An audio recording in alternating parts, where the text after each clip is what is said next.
Kama ambavyo tutakumbuka siku ya Ijumaa kwa maana ya tarehe 13 mwezi huu wa 3 mwaka 2026, kesi hii ya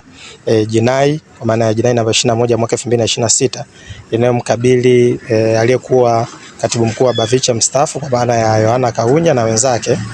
Ilikuwa kesi inaendelea na iliweza kuahirishwa kwa sababu upande wa jamhuri wa kuleta mashahidi, ikaahirishwa kuendelea leo tarehe 16 na kesho tarehe 17. Sasa leo jamhuri wameleta mashahidi wawili kwa maana ya wapelelezi, maaskari polisi ambao na wenyewe walikuja kutoa ushahidi juu ya shauri hili, na wamefanikiwa kueleza namna ya walichokiona kama wapelelezi. Na kwa kifupi ni kwamba mashahidi wote wawili wao wamewazungumzia tu washtakiwa wawili kwa maana ya mshtakiwa namba 21 na mshtakiwa namba 11. Kwa hiyo katika kesi ya watu 21 mashahidi waliokuja leo walikuwa wanazungumzia au washtakiwa wawili, na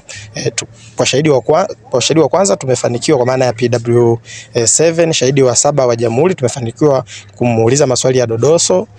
kuhusiana na vitu alivyoviona na kadhalika, na kwa shahidi ya pili pia tumefanikiwa kumfanyia dodoso ila hatujamaliza, na mahakama imeweza kuahirisha shauri hili ili liweze kuendelea siku ya kesho kwa maana ya kuendelea kuulizwa maswali ya dodoso, na baadaye kama tutakuwa na mashahidi wengine